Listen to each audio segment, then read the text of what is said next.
Estamos en condiciones de dar inicio al estudio de los temas contenidos en el módulo 4 de nuestra materia Derecho Constitucional.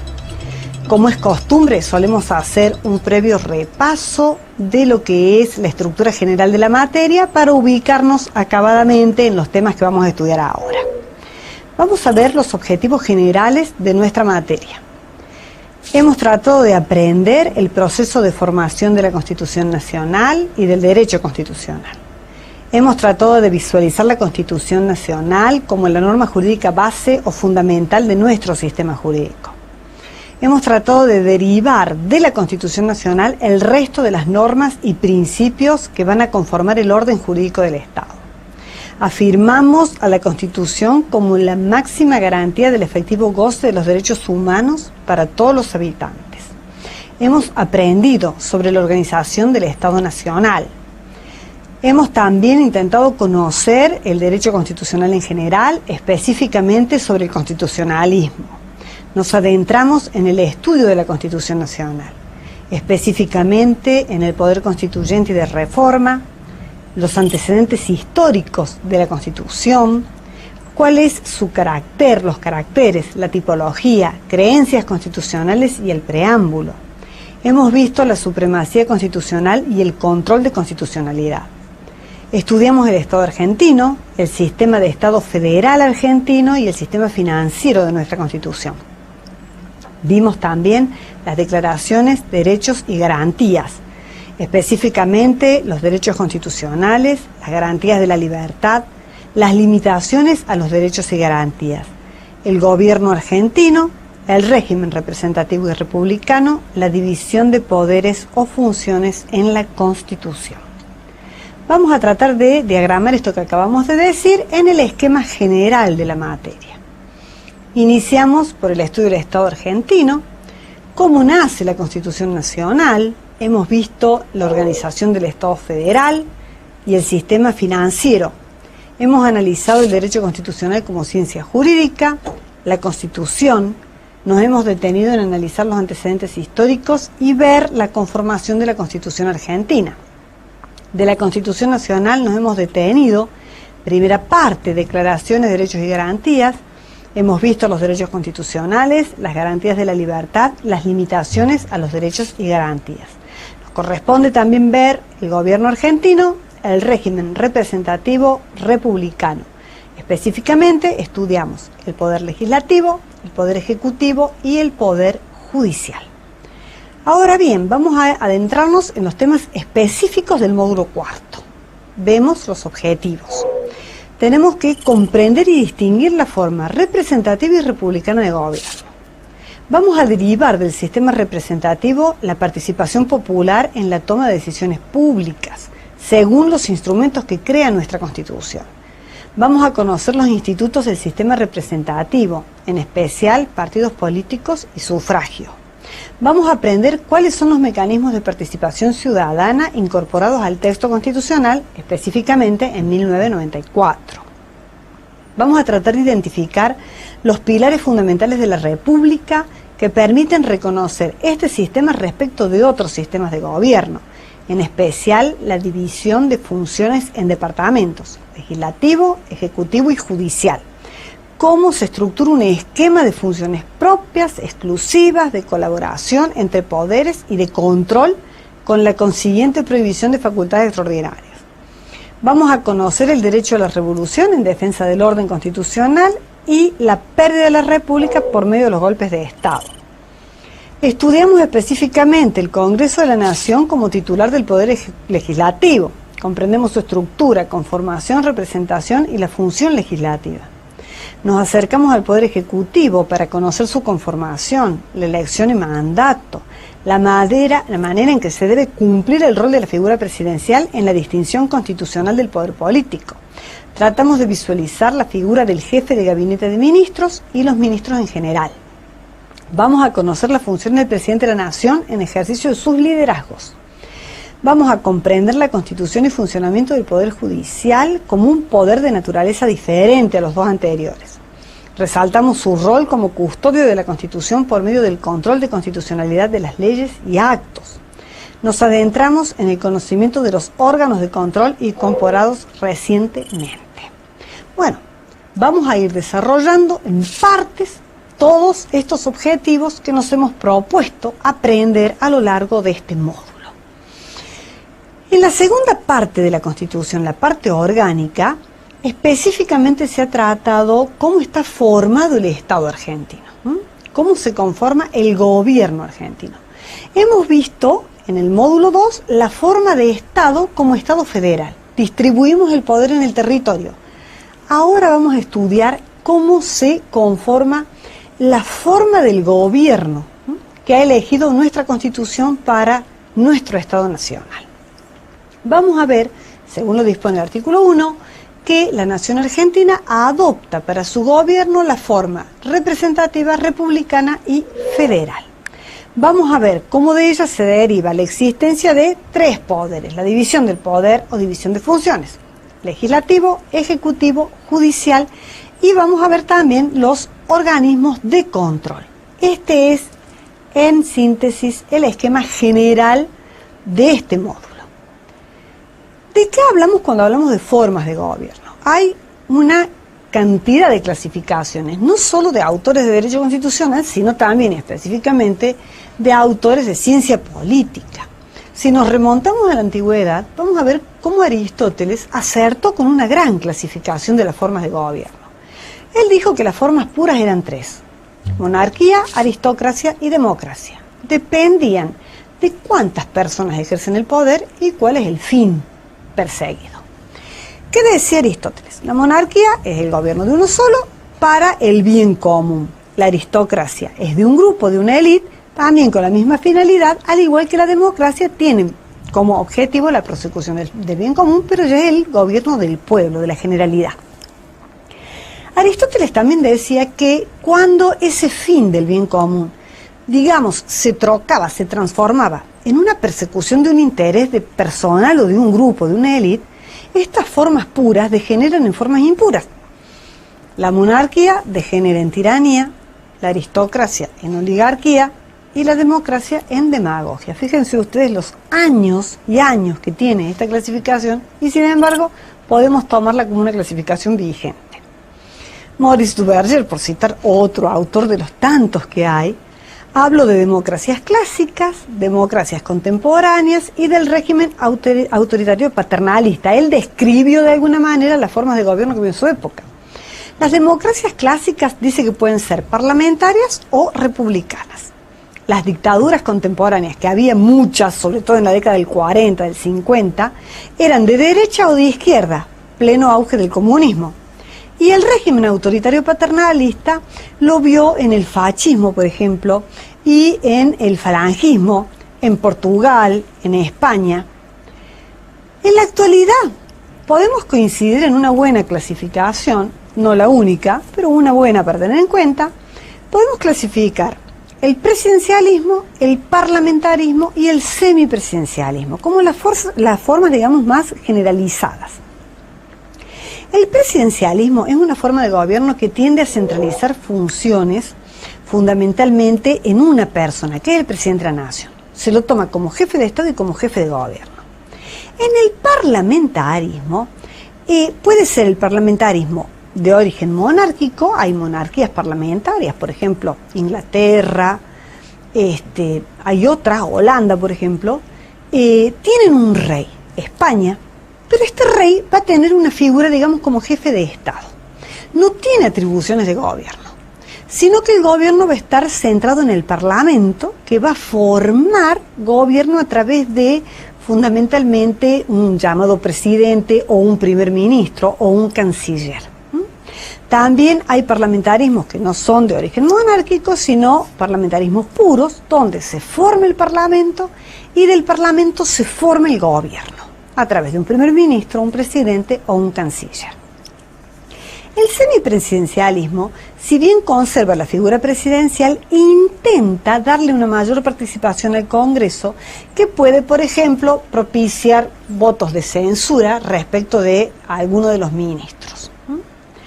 ¿Cuál es nuestro sistema? Fíjense ustedes que la Constitución, artículo 1, dice: la Nación Argentina adopta para su gobierno, como ya lo repetimos, las formas representativa, republicana y federal, según lo establece la presente Constitución.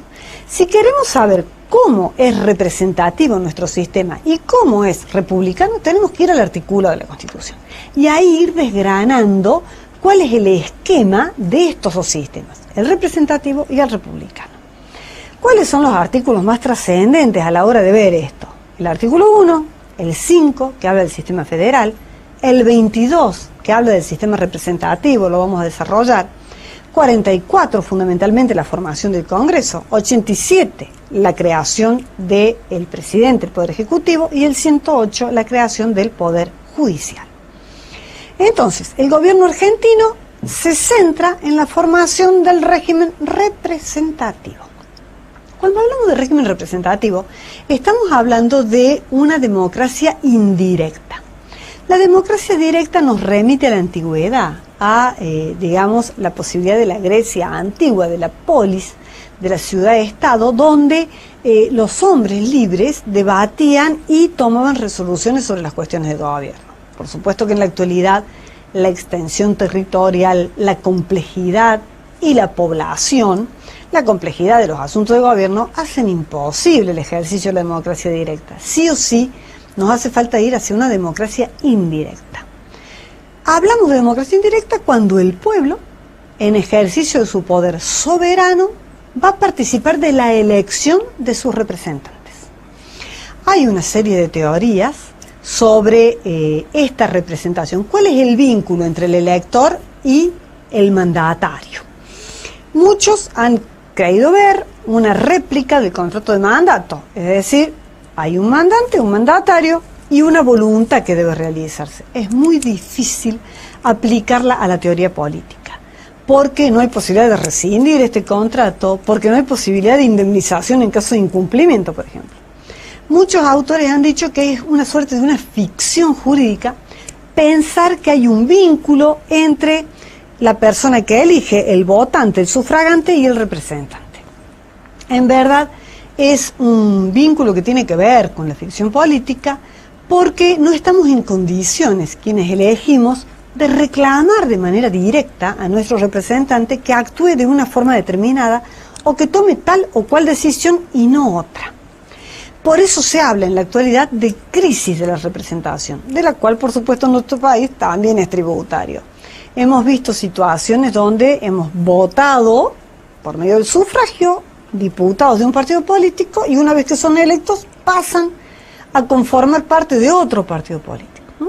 Esto, por ejemplo, como ejemplo lo cito, se dio en llamar borocotización de la política en la República Argentina por un diputado que fue electo y ni bien asumió, se pasó, digamos, a las fuentes de otro partido político, a las filas de otro partido político. Bien, este régimen representativo, como lo caracteriza nuestra Constitución, arranca del artículo 1, que ya lo hemos dicho, no es necesario que lo podamos repetir. En el artículo 14 se habla de los derechos de petición, de asociación, de reunión, de peticionar a las autoridades. Lo vamos a hacer por medio de este sistema. El artículo 22 sostiene que el pueblo argentino no delibera ni gobierna sino por medio de sus representantes. Es más, dice que cualquier grupo de personas que se atribuyeran los derechos del pueblo y accionaran de manera directa, pidieran directamente a nombre de este, cometen el delito de sedición. Es decir, que sí o sí tenemos esta instancia de la representación. Ejercemos nuestros derechos políticos como ciudadanos por medio de nuestros representantes. Por eso incluimos el artículo 45, que habla de cómo elegimos a los diputados, el 54, cómo elegimos a los senadores, y el 94, cómo elegimos al presidente. Los derechos políticos fueron incorporados expresamente al texto constitucional en el capítulo de los nuevos derechos de la reforma del 94, cuando se los integra fundamentalmente. Y se reconoce el derecho de formar partidos políticos y de garantizar, digamos, la existencia de un sistema electoral que permita la participación ciudadana en la elección. Si vamos al análisis de partidos políticos debemos basarnos en un concepto importantísimo. Son formaciones humanas que persiguen los mismos ideales, tienen como objetivo, digamos, desarrollar un programa de gobierno por medio de la llegada al poder en elecciones libres y democráticas, tienen un programa, tienen una profesión de fe fundamentalmente, o bien pueden intentar influenciar en el gobierno cuando les toca estar en la oposición. Vamos a ver que hay una regulación legal y constitucional en la ley 23.298 y en la Constitución están reglados en el artículo 38 fundamentalmente y en el artículo 99 inciso 3, donde se prohíbe al presidente, por ejemplo, dictar decreto de necesidad y urgencia sobre materia electoral y de partido político. El artículo 77 de la Constitución ha exigido mayorías agravadas a la hora de dictar leyes que modifiquen el régimen de partidos políticos o del sistema electoral. Esa mayoría es la de la mayoría absoluta de la totalidad de los miembros de cada Cámara. Hay otro instituto muy importante junto con partidos políticos que es el sufragio. La primera ley de sufragio se dio en 1912, la llamada Ley Sáenz Peña, que consagra el voto secreto, universal y obligatorio. Permitió el acceso al poder al primer partido político democrático de la República Argentina, que fue la Unión Cívica Radical, con la elección de 1916 de Hipólito Yrigoyen. Actualmente está reglado fundamentalmente por la ley 24.012, que permite la incorporación de mujeres en el cupo femenino. También la ley 8.871 ha regulado las bases y ha permitido la Constitución, fundamentalmente el artículo 37, garantizar el sufragio como universal, obligatorio, secreto e igual. Se han incorporado en la reforma maneras, digamos, de participación ciudadana que de alguna manera intentan acotar la brecha en este sistema republicano indirecto que tenemos. Estas son formas de participación semidirecta que las vamos a ver en el próximo bloque.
Bien, hemos visto el desarrollo del sistema representativo como un sistema realmente indirecto.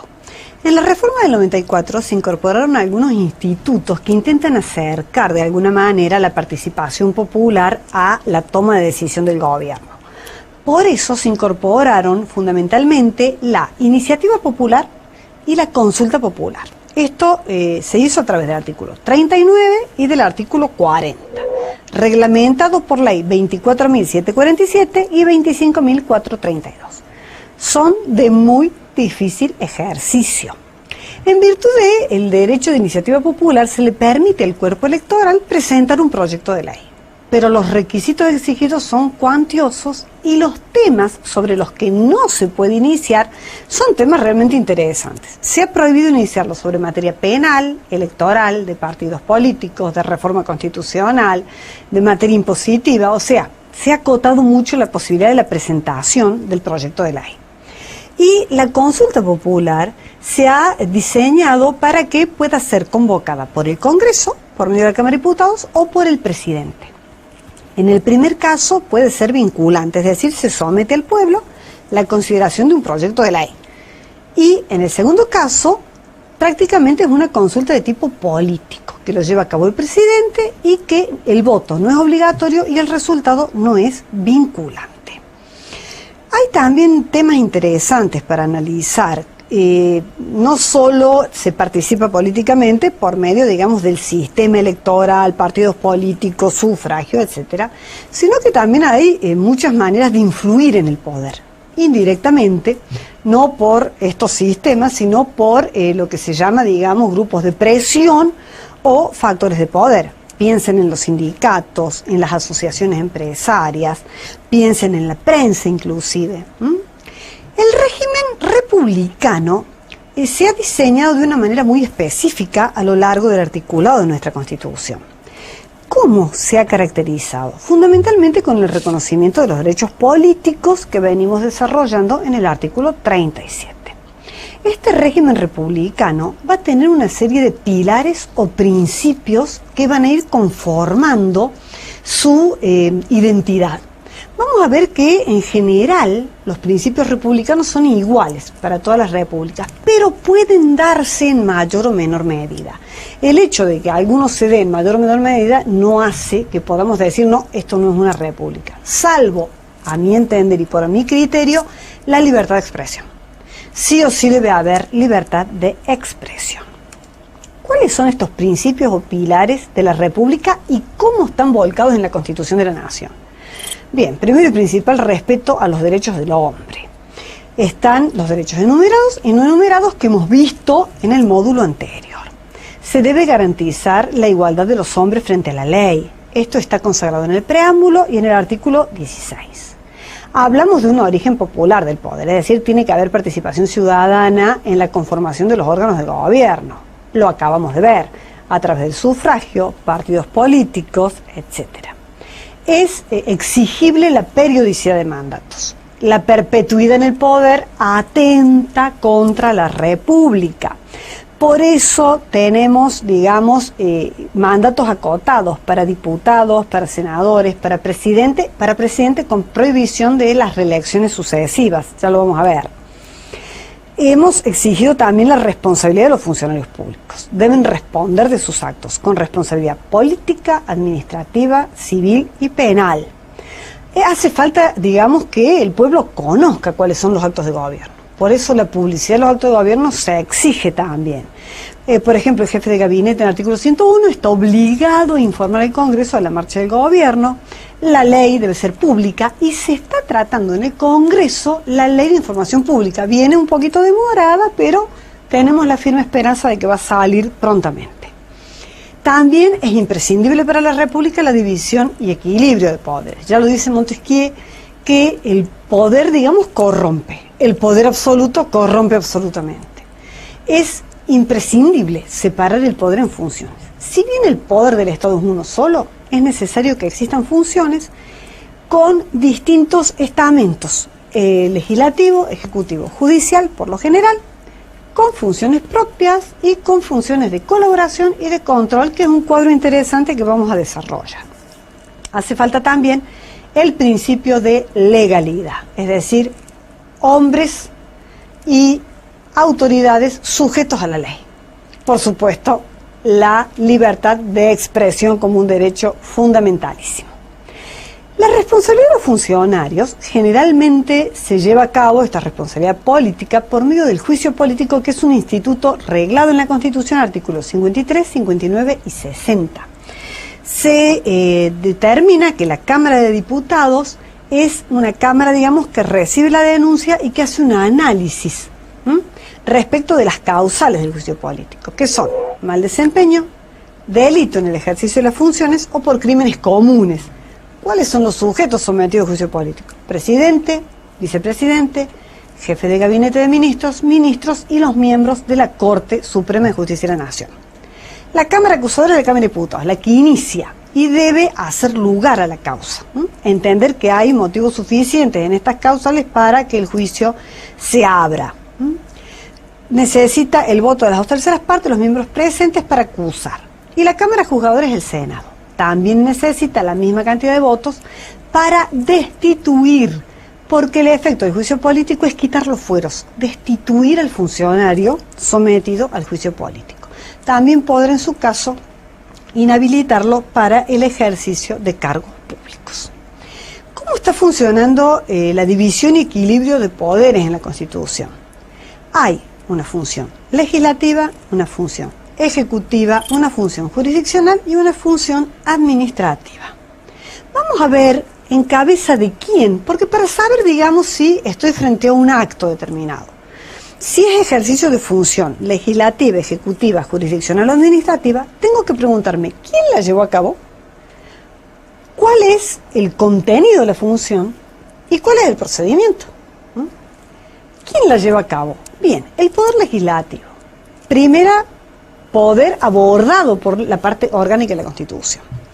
Tiene una atribución específica propia, que es la de dictar la ley, según las atribuciones conferidas en el artículo 75. El Poder Legislativo dicta la ley. En el capítulo 5 del artículo 77 y siguientes vamos a ver determinado cuál es el proceso de formación y sanción de la ley. Tiene también atribuciones de control. ¿A quién controla? Controla al Poder Ejecutivo y al Poder Judicial, fundamentalmente por medio del juicio político, lo acabamos de ver, y tiene un control también sobre sus propios medios. Cada Cámara es juez de las elecciones de derecho y título de sus miembros, artículo 64, y tiene atribuciones disciplinarias. Hay organismos que dependen del Congreso, como la Auditoría General de la Nación, artículo 85, que va a analizar, digamos, como una entidad autárquica e independiente, pero con informes al Congreso, toda la gestión económica, financiera y administrativa del Ejecutivo. El Poder Legislativo controla también la ley de presupuesto, no solo la aprueba, sino que controla su ejecución y la cuenta de inversión, artículo 75, inciso 8. Tiene atribuciones de control sobre el Ejecutivo, puede pedir informes, artículo 71, 100, inciso 11, puede formar comisiones de investigación, han sido muy interesantes. Fíjense ustedes que una de las comisiones que se formó fue la Comisión de Investigación de los Hechos de la AMIA, que produjo 2 dictámenes que fueron realmente muy interesantes. Además, controla al Ejecutivo, porque lo autoriza a declarar la guerra, por ejemplo, lo autoriza a ausentarse del territorio del país, puede recibir informes del jefe de gabinete una vez por mes como miembro integrante del Poder Ejecutivo y recibe una memoria detallada de todos los ministros, artículo 104. El Poder Legislativo puede controlar también al Poder Judicial, de hecho lo hace por medio del juicio político, a través de los miembros de la Corte Suprema de Justicia de la Nación y de los demás miembros inferiores del Poder Judicial Federal, porque los legisladores forman parte de un organismo específico que es el Consejo de la Magistratura y de otro organismo específico que es el Jurado de Enjuiciamiento de Magistrados. También por la ley establece tribunales inferiores, puede crear y suprimir empleos, dicta todos los códigos de fondo por los que debe guiarse el Poder Judicial. Bien, pasamos al Poder Ejecutivo. Digamos que el Poder Ejecutivo tiene fundamentalmente atribuciones de conducción. Es unipersonal, ya vamos a ver las características del presidente. Tiene atribuciones de conducción en el marco de la ley. Ejerce función administrativa, función militar, función de representación exterior, etc. Tiene función colegislativa, porque puede iniciar los proyectos de ley. El 95% de las leyes que salen del Congreso fueron iniciadas por el Poder Ejecutivo.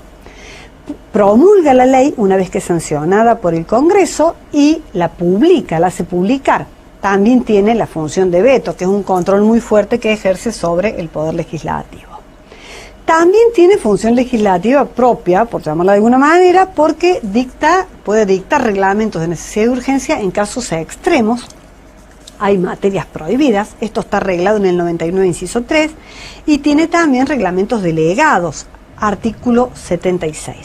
Tiene una atribución reglamentaria propia, artículo 99, inciso 2, reglamenta la ley y dicta reglamentos autónomos del Poder Ejecutivo.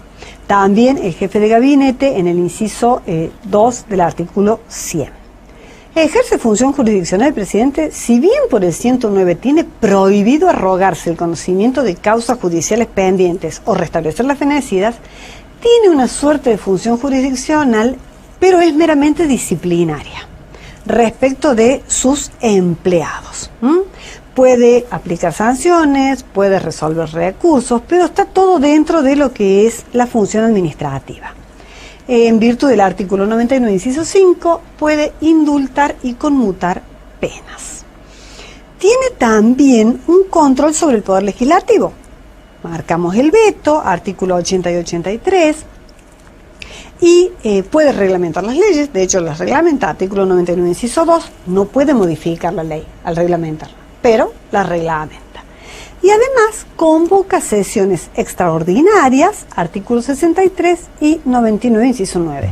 Es el presidente de la Nación, el Ejecutivo, es el que hace la apertura de las sesiones ordinarias del Congreso. Es decir, los poderes, si bien hablamos de división de poderes, las funciones están muy entrelazadas. ¿El Ejecutivo ejerce algún control sobre el Poder Judicial? Sí. ¿Por qué? Porque designa a los ministros de la Corte con acuerdo del Senado, también a los miembros de los demás tribunales inferiores, aquí con intervención del Consejo de la Magistratura. Participa con miembros en el Consejo de la Magistratura. Bien, nos queda el último poder, que es el poder judicial o de jurisdicción. Este es un poder muy particular. Muchos autores dicen que es un poder no político. No coincido con esto, porque de las decisiones de la Corte Suprema de Justicia de la Nación se derivan consecuencias políticas, sin lugar a dudas. Fundamentalmente su atribución es la de monopolizar el ejercicio de la fuerza. El Poder Judicial es un árbitro imparcial. Tiene funciones muy fuertes de control sobre todos los actos de los otros poderes. ¿Por qué? Porque es el que puede determinar la inconstitucionalidad de las leyes y de los actos del Ejecutivo. Y tiene también función legislativa. Lo ejerce generalmente por medio del Consejo de la Magistratura, un órgano que está integrando el Poder Judicial de la Nación, y dicta normas de superintendencia, puede dictar reglamentos, artículo 114, dicta acordadas de funcionamiento, etc. Él también tiene un control del Senado cuando recibe los acuerdos en virtud del 99, inciso 4. Todos los poderes del Estado ejercen funciones administrativas, no es que el Ejecutivo solamente las ejerza. Todos los poderes del Estado ejercen función administrativa. ¿Cuándo? Cuando trabajan sobre su propia organización, cuando ejecutan, digamos, las partidas presupuestarias que les han sido asignadas, es decir, atribuyen recursos para su propio funcionamiento, con el régimen de contratación, el régimen de empleados y funcionarios, artículo 66, primera parte, 75, inciso 32, 113 y 114. Vemos entonces que hay funciones absolutamente prohibidas.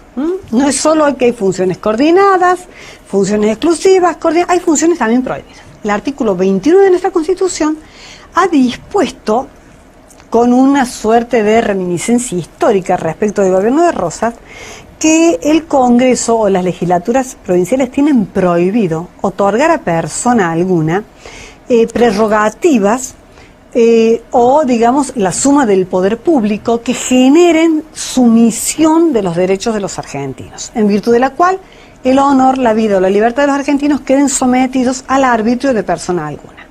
Estos actos son nulos de nulidad absoluta, insanablemente nulos, y llevan para sus autores la pena de los infames traidores a la patria.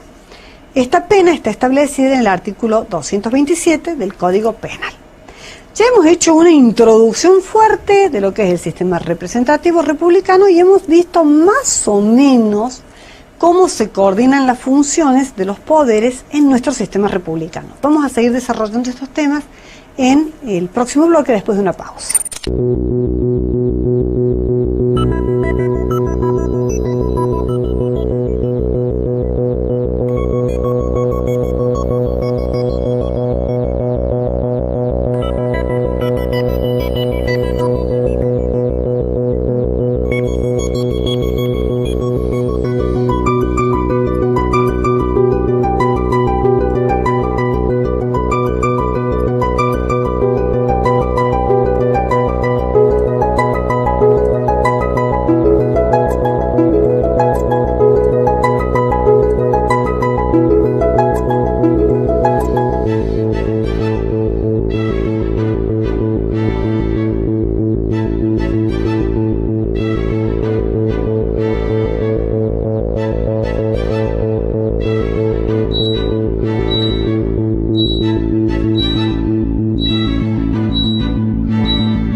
importante destacar que nuestra Constitución ha consagrado desde siempre el sistema representativo y republicano y ha ido perfeccionándolo a lo largo de las sucesivas reformas y a lo largo de la práctica constitucional y de los fallos fundamentalmente de la Corte Suprema de Justicia de la Nación y de las leyes reglamentarias. Ustedes habrán notado que yo he ido citando artículos de la Constitución y leyes que han ido reglamentando estos artículos. Pero aquí es importante detenernos un minuto y advertir que la historia de nuestro país es una historia muy compleja y debemos poner en relieve nuestro sistema representativo y republicano del que gozamos hoy, porque desgraciadamente no siempre fue así. Ustedes deben recordar que el 6 de septiembre de 1930 se derroca por primera vez un gobierno constitucional por parte de las Fuerzas Armadas. Y se inicia un golpe de Estado, donde una fuerza, por medio de un acto de poder, de fuerza, de imposición, derroca el presidente, cierra el Congreso de la Nación, en los últimos golpes abroga la Constitución y tenemos la situación de un gobierno de facto. Varias veces tuvimos la situación de recuperación de la democracia, pero por periodos cortos. Hubo golpes de Estado muy importantes en el 30, en el 43, en el 55, en el 63, en el 76, perdón, en el 63 no, en el 63 inicia el gobierno, en el 66 se derroca y el último en el 76. Es decir, perdimos la República varias veces en la historia de los argentinos. Recién en 1983 es cuando se consolida una etapa, que es la que disfrutamos ahora, donde realmente vemos en función y en ejercicio el sistema representativo y republicano. Por eso a veces lo vemos los argentinos con muchos defectos, pero en realidad podemos decir que nuestra democracia, nuestro sistema constitucional es muy joven. Por eso es importante recordar la trascendencia, la importancia de la participación ciudadana por medio del sufragio en los partidos políticos, en la elección del presidente de la nación, por ejemplo, y cómo el Congreso reunido en la Asamblea tiene un rol trascendente en el dictado de las leyes y en la formación del gobierno en general. Sería muy positivo que pudiéramos recordar por medio de un video lo que fue la transferencia del poder, la primera vez que se hace de un presidente constitucional a otro, cuando Alfonsín entrega el poder al doctor Carlos Saúl Menem. Los invito a recordar esta instancia constitucional.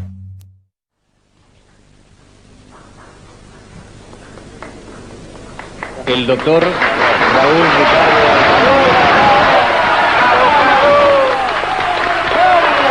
hace entrega. ¡Viva la patria! ¡Viva el doctor Carlos Saúl Menem! ¡Viva la memoria del general Perón! Ha hecho entrega ¡Viva la memoria de Telmanilla! de la banda presidencial al presidente de la Nación, doctor Carlos Saúl Menem, juntamente con el bastón presidencial. El escribano general del gobierno invita a ambos a firmar el acta. El señor presidente firma el acta con la pluma que fuera de Joaquín B. González. Bien, a través de este video hemos visto en acción la democracia, el cambio democrático de un presidente por otro, hemos visto la figura presidencial y hemos visto el Congreso funcionando en asamblea. Es hora de que empecemos a hablar de cada poder en particular. Nuestra Constitución inicia la segunda parte hablando del poder legislativo. Ha determinado que un Congreso compuesto de 2 cámaras será investido del poder legislativo de la nación. Estas 2 cámaras son la Cámara de Diputados y la Cámara de Senadores. Ambas ejercen representación popular, pero digamos de una naturaleza diferente. Mientras que en la Cámara de Diputados está representado el pueblo de la nación, en la Cámara de Senadores están representadas las provincias. Por eso en esa Cámara reposa el federalismo argentino. Vamos a ver cómo está integrada cada Cámara. La Cámara de Diputados se va a integrar de acuerdo a la población, a la cantidad de población. hay una serie de artículos históricos que son, por ejemplo, el 45 en adelante. Sin embargo, ¿cómo vamos a elegir a nuestros diputados, a nuestros representantes? Esto fundamentalmente está dispuesto en la Ley 22.847. En la actualidad, elegimos un diputado cada 161.000 habitantes o fracción no menor de 80.500. Y se toma como base el censo poblacional de 1980. Allí se ha tomado la base poblacional de cada provincia y se ha dispuesto una cantidad de diputados para ser electos por cada provincia. Por ejemplo, la provincia de Buenos Aires elige 70 diputados, Córdoba 18, la capital federal 19, Santa Fe 18, si no me equivoco, o 20. En fin, vamos a ir eligiendo los diputados conforme crezca la población. Sin embargo, ha dispuesto la Constitución que esto se debe rever cada 10 años. Efectivamente, se hizo el censo del 90, se hizo el censo de 2000, desde 2010 ha crecido la población, pero no se aumentó la proporcionalidad en diputados. Se ha creído inconveniente fundamentalmente hacer crecer a la Cámara de Diputados, aunque constitucionalmente correspondería. Bien, ¿cuáles son los requisitos para ser diputados? Eso está también determinado en la misma Constitución. Hay requisitos de edad, 25 años, requisitos de nacionalidad, de residencia, fundamentalmente. También se ha establecido que los diputados pueden ser reelectos, no hay prohibición de reelección, pero la Cámara de Diputados se renueva por mitad cada 2 años y el mandato del diputado dura 4 años. Es decir, se elige a los diputados por 4 años, pero la mitad se renueva cada 2. Esto hace a la necesaria continuidad del trabajo parlamentario. Así no se renueva toda la Cámara cada 4 años, sino que se va renovando por mitades cada 2. Esto está dispuesto al artículo 50, la renovación 50 y 56. ¿Hay incompatibilidades para ser diputados? Sí. Por ejemplo, los eclesiásticos consagrados no pueden ser diputados, ni tampoco pueden serlo los gobernadores de provincia. Cada cámara va a organizarse eligiendo sus propias autoridades. Las autoridades de la Cámara de Diputados son electas por los propios diputados. Ya vamos a ver un poco más sobre derecho parlamentario. Ahora vemos senadores. Los senadores representan fundamentalmente a los estados provinciales. Por eso allí, reitero, descansa el federalismo. ¿Cómo se eligen los senadores? Esto ha sido totalmente modificado en el 94. En el artículo 54 se dispone que cada provincia y la ciudad de Buenos Aires proceden a elegir 3 senadores. En esto cada territorio provincial es totalmente igual. Los estados provinciales son iguales y la ciudad de Buenos Aires. ¿Cómo se va a elegir? De manera directa, y van a asumir 2 por el partido político más votado y 1 por el partido que le sigue. Los senadores duran 6 años en sus mandatos y la Cámara se renueva cada 2 años por 1/3 de distritos electorales. Los requisitos para ser senador arranca de los 30 años y además se le exige, digamos, ser nativo, con residencia y tener una renta anual. Esto léanlo directamente de la Constitución. La mejor manera de estudiar esta parte de la materia es artículos de la Constitución en la mano. Bien, cada Cámara tiene atribuciones que son privativas. Por ejemplo, diputados es la única Cámara que puede dar origen a las leyes de impuestos y de reclutamiento de tropas. Después del 94 también se le ha dado el privilegio de ser la Cámara por la que se inicia la iniciativa popular. El Senado tiene otro tipo de privilegios. Es la Cámara que inicia la ley de coparticipación, artículo 75, inciso 2, y además es la única Cámara que presta acuerdo para el nombramiento de distintos funcionarios que son propuestos por el presidente de la Nación. Las asambleas legislativas es la unión de trabajo de diputados y senadores. ¿Cuándo se producen? Por ejemplo, como en el caso del video, para tomar el juramento del presidente de la Nación en el traspaso de mando, se hace por asamblea legislativa. Es la asamblea legislativa la que juzga las causales de dimisión del presidente y vice. Digamos también en el inicio de sesiones para recibir el mensaje del presidente de la Nación, lo pueden haber visto por televisión, se reúnen ambas cámaras en conjunto, en Asamblea Legislativa. Hay una serie de privilegios que se han dispuesto tanto para senadores como para diputados.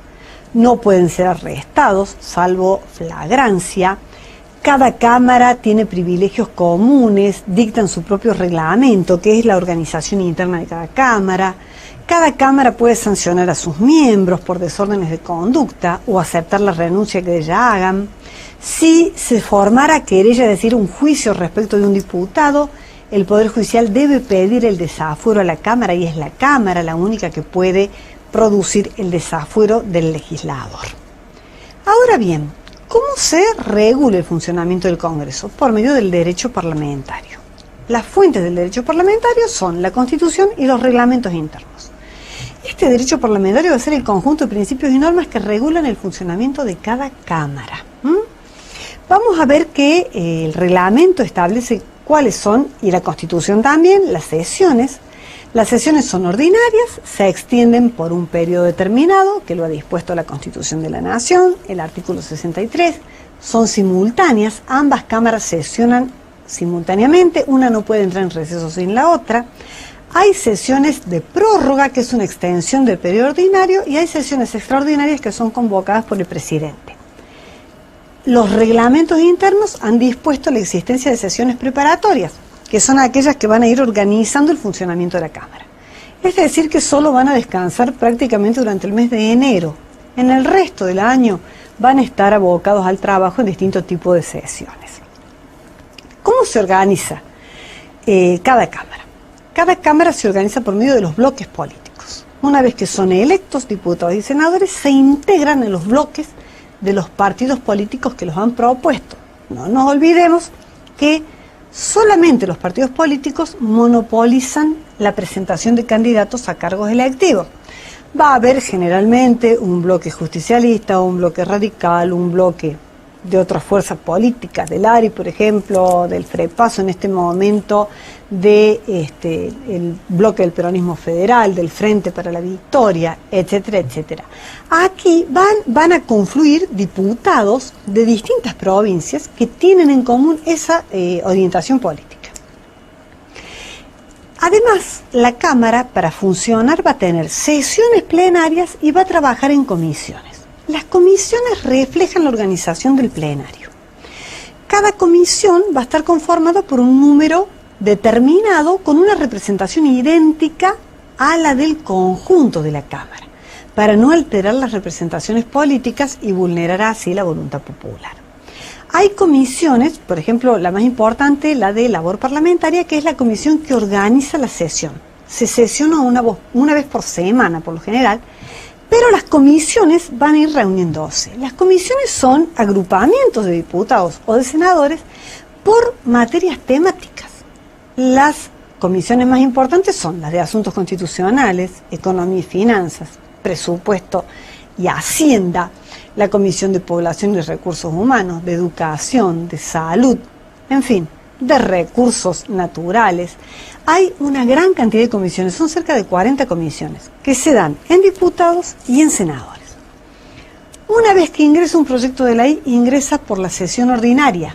El secretario legislativo lo va a derivar en una o más comisiones. Esas comisiones van a estudiar ese proyecto y van a emitir un despacho. Ese despacho es elevado al recinto y en el recinto se debate y se aprueba. Si se aprueba, pasa a la otra cámara donde tiene un tratamiento muy parecido. ¿Qué funciones tiene asignadas el Congreso? Acá tenemos que ir al artículo 30 por las funciones preconstituyentes, que ya las hemos visto, y tenemos que ir fundamentalmente a las del artículo 75. Hay funciones electorales que van a determinar sobre los derechos, validez y elecciones de los títulos de sus miembros. También juzga la legalidad de la elección presidencial. Tiene atribuciones legislativas en la formación y sanción de las leyes, artículos 77 al 84. Tiene funciones jurisdiccionales, juicio político, lo hemos desarrollado, facultades disciplinarias respecto a sus propios miembros, tiene funciones de control administrativo y financiero del Poder Ejecutivo, lo hace por sí a través de pedidos de informe, de la comparecencia del jefe de gabinete, de las memorias de los ministros y además por medio de la Auditoría General de la Nación, creado en el artículo 85, reglado por la ley 2456 y por el Defensor del Pueblo. También es un órgano independiente pero con estrecha vinculación hacia el Poder Legislativo, artículo 86, y ley, digamos, reglamentaria, la 24379 y últimamente la 24939. Tiene además poderes explícitos, artículo 75 desde el inciso 1 al 31, políticos, de legislación general, económicos, financieros, culturales, militares, de relaciones exteriores, de emergencia, etcétera, etcétera. Lean todos los incisos. Pero lo importante también está en resaltar el último inciso, inciso 32, que habla de los poderes implícitos. ¿Qué significa esto de los poderes implícitos? Es decir, cuando la Constitución ha otorgado una función, una atribución, una facultad, y hay duda de cuál de los dos poderes políticos se lo otorgó, si al presidente o al Congreso, hay que interpretar que está destinada al Congreso. El Congreso tiene entonces todas las atribuciones que la Constitución le da al gobierno federal, siempre que la Constitución no haya dicho expresamente a qué poder le concede la atribución. Vemos cómo en la realidad, de alguna manera, crecen las funciones del presidente y decrecen las del Congreso. Esto, desgraciadamente, es atribuible a una mala práctica de nuestros poderes políticos. Bien, estamos en condiciones de ir a una pausa y adentrarnos en el estudio de los otros dos poderes del Estado.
Nos corresponde tratar ahora el segundo poder que trata la Constitución, que es el poder ejecutivo.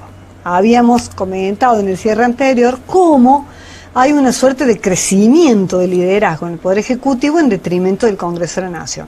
Esto, desgraciadamente, es por una mala práctica constitucional y porque el Congreso de alguna manera consiente que el Ejecutivo tome cada vez más atribuciones.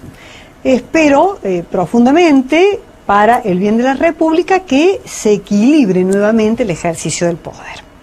Bien, el Poder Ejecutivo se centra en la figura del Presidente de la Nación, es unipersonal, más allá que algunos autores creen que los ministros forman parte del Poder Ejecutivo. No, el Poder Ejecutivo es solamente ejercido por un ciudadano con el título de Presidente de la Nación Argentina. El vicepresidente tiene como función específica presidir el Senado de la Nación y únicamente asume atribuciones presidenciales en ausencia temporaria o permanente del presidente de la Nación. El presidente de la Nación tiene una serie de liderazgos, que son las que marcan también su preeminencia. Es el jefe de Estado. Esto es, representa a la Nación Argentina a donde vaya, en cualquier parte del mundo en donde esté, está representando al Estado. Es el jefe del gobierno en realidad. Va a llevar adelante la conducción de política del gobierno porque por lo general tiene también mayoría en los bloques parlamentarios, en diputados y en senadores. es jefe militar, es el máximo cargo militar en toda nuestra organización de defensa de la función militar del Estado. Y es el responsable político de la Administración General del país, porque el responsable de la Administración General del país es el jefe de gabinete. ¿Cómo funciona esto que les estoy diciendo? La unipersonalidad, artículo 87. ¿Cuáles son los requisitos? Es requisito para ser presidente haber nacido en territorio argentino o ser hijo de argentino nativo, habiendo optado por la ciudadanía argentina, y tener además las calidades necesarias para ser senador. El mandato del presidente dura 4 años. Esto se modificó en el 94, antes duraba 6. Ahora dura 4 años. Pero lo importante es hablar de la caducidad del mandato. Si hubiera una causal de caducidad del mandato o una interrupción del mandato, no hay posibilidad de que se complete después. Recién hablábamos de los golpes de Estado. Cuando se produjo un golpe de Estado y se logró la interrupción del mandato presidencial, no se pudo completar a posterioridad. Se da por fenecido el mandato. Hay que respetar el cumplimiento del mandato, pero no se puede cumplir a posterioridad. Respecto a la reelección, es importante analizar el presidente y vice como una fórmula. Están unidos en la fórmula, ya lo vamos a ver en la elección presidencial. De modo tal de que ambos miembros de la fórmula pueden ser reelectos por una sola vez y no pueden sucederse recíprocamente. Esto es, una vez que uno de los dos ha sido reelecto por una vez, no puede volver a ser reelecto de nuevo, como presidente o como vice, cambiando los términos de la fórmula. Goza de un sueldo que va a estar dispuesto por la misma ley del presupuesto de la Nación, y está obligado a prestar juramento. El juramento formal lo hace frente a la Asamblea Legislativa, como lo vimos en el video recientemente. Presta juramento de cumplir fielmente con la Constitución, y este es un tema interesante porque al modificarse la fórmula del juramento en la reforma constitucional última, se modificó el requisito confesional del presidente. Ustedes saben que antes se exigía que el presidente perteneciera al culto católico apostólico romano. Pero esto no estaba en un artículo de la Constitución, no, estaba en el juramento. El presidente estaba obligado a jurar por los santos evangelios. Entonces sí, tenía que pertenecer a ese culto. Ahora se lo obliga a jurar, la Constitución lo obliga a jurar por sus creencias religiosas. No importa cuáles fueren, pero debe jurar por sus creencias religiosas. Es decir, podemos tener un presidente de cualquier culto, reconocido por supuesto por el Ministerio de Relaciones Exteriores y Culto, pero no tenemos un presidente ateo. La Constitución Nacional cree en Dios, desde su preámbulo en adelante. ¿Cómo funciona la elección de presidente y vice? Artículo 94 al 98. El principio general es que el presidente y vice se eligen por voto directo y en doble vuelta. ¿Qué votos se computan? Los votos afirmativos válidamente emitidos. Es decir, no se cuentan, por supuesto, el que no fue a votar, no se cuentan los votos en blanco y no se cuentan los votos nulos, anulables o impugnados, solamente los votos válidamente emitidos. ¿Y cómo se consagra, digamos, la segunda vuelta? Primero, hay que convocar a la elección dentro de los 2 meses anteriores a que se vence el mandato, para la primera vuelta. Y no debe mediar un plazo menor o mayor a 30 días para la segunda vuelta. Pero hay 2 excepciones. No va a haber segunda vuelta y se va a consagrar presidente y vice en primera vuelta la fórmula que hubiera obtenido el 45% de los votos o más, de los votos que yo les dije, los afirmativos válidamente emitidos.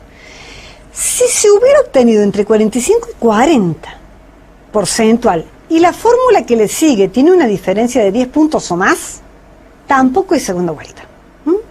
Ahora bien, si no se hubiera obtenido el 40% de los votos, el 39, pico, o habiendo obtenido el 40, pero con una diferencia porcentual mayor a 10 puntos, o sea, perdón, menor a 10 puntos, sí hay segunda vuelta. Esos 2 son las únicas excepciones de la segunda vuelta. Hasta acá, desde que se implementó en la primera elección del presidente Kirchner, no se respetó la Constitución porque la fórmula más votada fue la del doctor Menem, pero renunció a la segunda vuelta. Y la Asamblea Legislativa decidió tomar por válida la elección de la segunda fórmula, que fue la del presidente Néstor Kirchner. Sin embargo, pudo haberse llevado a cabo la segunda vuelta entre las dos fórmulas que seguían, integrándose la fórmula más votada, digamos, la que le continuaba, por la del doctor López Murphy. Bien, la solución que se dio fue otra en ese momento. La Ley de Cefalia 2972 ha dispuesto cómo se debe proceder para el caso de la ausencia del presidente, fundamentalmente cuando también está ausente el vicepresidente. Porque en ausencia del presidente asume el vicepresidente de la Nación. Pero si están ausentes los dos, se abre una sucesión que va determinando qué funcionario asume la función. El presidente provisorio del Senado, presidente de la Cámara de Diputados y el presidente de la Corte, o bien un funcionario electo a criterio de la Asamblea Legislativa. La reforma del 94 incorporó también la figura del jefe de gabinete de ministros, artículo 100, inciso 1, con atribuciones constitucionales muy importantes. Se pensó que el jefe de gabinete de ministros iba a ser una suerte de cara visible del gobierno. Es el responsable de la administración, redacta la ley de presupuesto, asigna las partidas, digamos, no las asigna ahora porque se le han otorgado estas atribuciones especiales. Sin embargo, ejecuta el presupuesto según las partidas asignadas por el Congreso de la Nación y se pensó que iba a ser una suerte de fusible de cambio.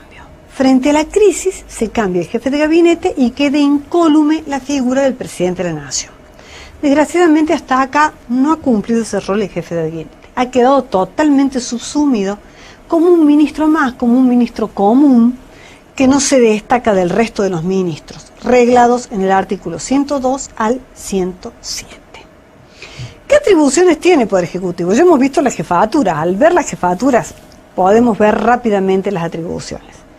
Tiene funciones administrativas, artículo 99, inciso 1, concordantes.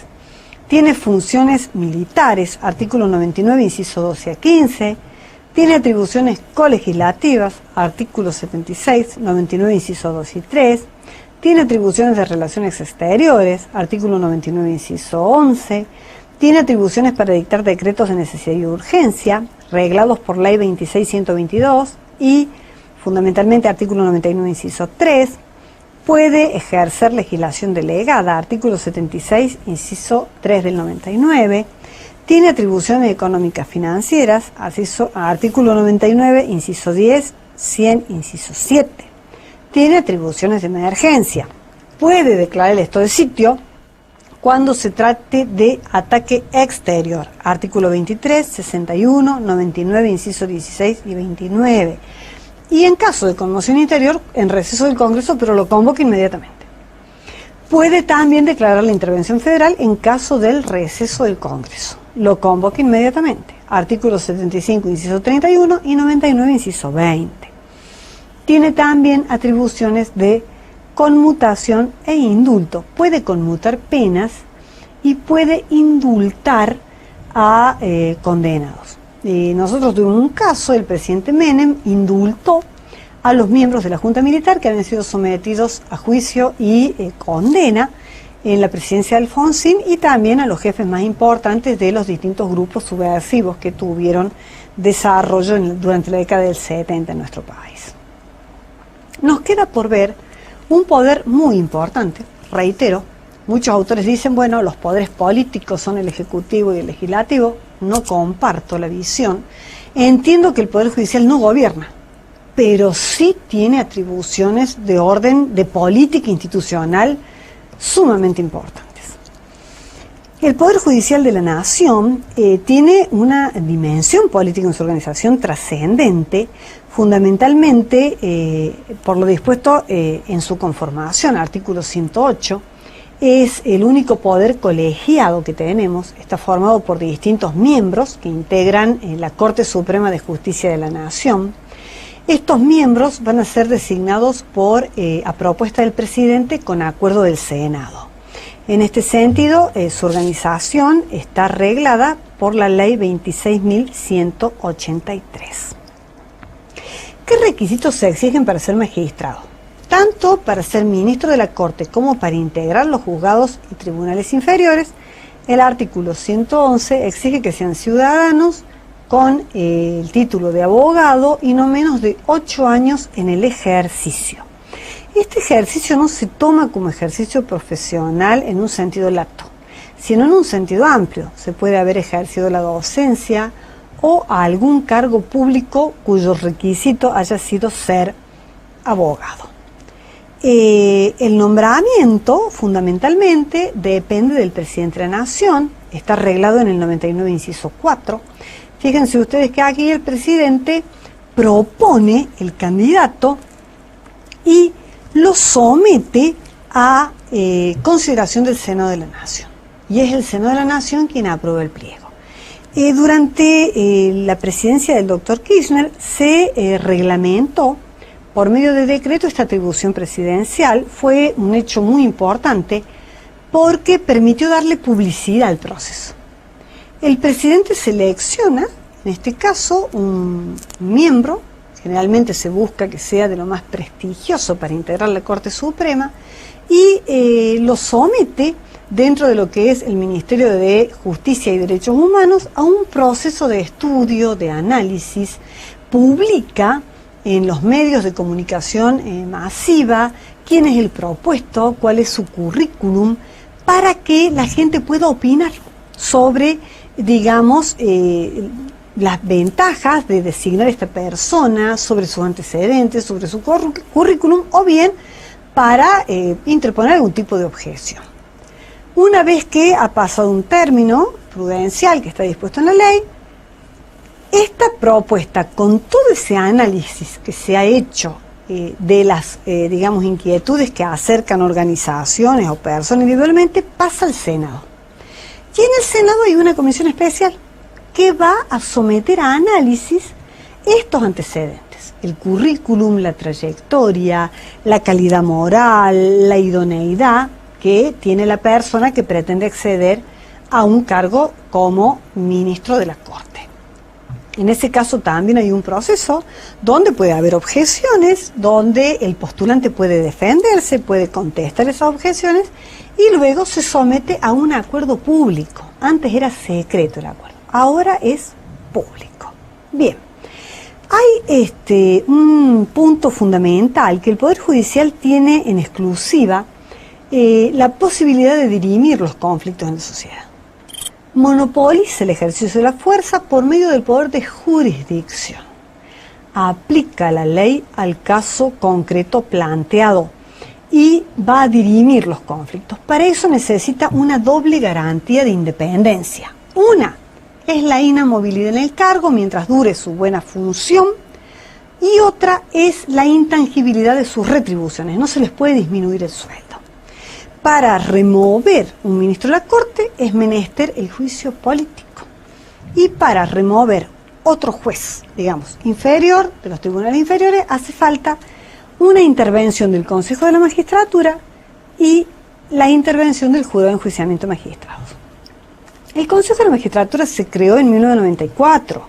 Tiene una compleja composición, una serie de funciones administrativas, de selección de postulantes, digamos, le eleva al Poder Ejecutivo una terna vinculante para que el Poder Ejecutivo elija de los 3 uno y envíe el pliego al Senado para que el Senado preste acuerdo para nombrar camaristas o jueces inferiores. Tiene autonomía funcional, de administración, de reglamentación, artículos 113, 114. Tiene también la posibilidad de iniciar el juicio de remoción de los funcionarios. Bien. Debemos analizar también la competencia federal, artículos 116 y 117, y rescatar que también se incorporó el Ministerio Público Fiscal por el artículo 120 y está reglada sus funciones en la ley 24.946. Creo que estamos en condiciones de hacer un cierre de este módulo y ver cuáles son los conceptos claves que hemos analizado desde su inicio. Hemos fundamentalmente adentrado en el conocimiento de la forma representativa y republicana de gobierno según lo dispone nuestra Constitución. Por eso, siempre la Constitución en la mano para estudiar. Hemos graficado la participación popular en la toma de decisiones políticas según los instrumentos que crea nuestra Constitución, en especial los institutos del sistema representativo, partidos políticos, sufragio, los mecanismos de participación ciudadana incorporados al texto constitucional. Vimos los pilares de la República, distinguiéndolos de otros sistemas de gobierno, en especial la división de funciones en departamentos, legislativo, ejecutivo y judicial. Comprendimos cómo se estructura las funciones propias, exclusivas de colaboración entre poderes y de control entre poderes, con la consiguiente prohibición de facultades extraordinarias. Conocimos el derecho a la revolución en defensa del orden constitucional, incorporado por el artículo 36 de la reforma. Hemos visto la pérdida de la República por medio de los golpes de Estado. Estudiamos el poder en cada una de las funciones del poder del Estado, el Congreso de la Nación como titular del Poder Legislativo, comprendimos su estructura, conformación, representación y la función legislativa, estudiamos el Poder Ejecutivo, su conformación, elección, mandato, manera en que se debe cumplir este rol, la figura presidencial y en la distribución constitucional del poder político. Estudiamos el Poder Judicial como un poder de naturaleza diferente, vimos el Consejo de la Magistratura, el Ministerio Público Fiscal. También vimos otros órganos, como son los órganos de control incorporados recientemente, en especial la Auditoría General de la Nación y el Defensor del Pueblo. Deseo recomendarles que no dejen de estudiar con la Constitución Nacional permanentemente en la mano. Cada vez que la bibliografía o el material los remita a un artículo, léanlo nuevamente. En fin, espero que la materia les haya gustado y la hayan disfrutado tanto como yo. Por supuesto, estamos siempre a disposición para evacuar las dudas. Ha sido un gusto para mí acompañarlos en el proceso del conocimiento de la materia. Gracias.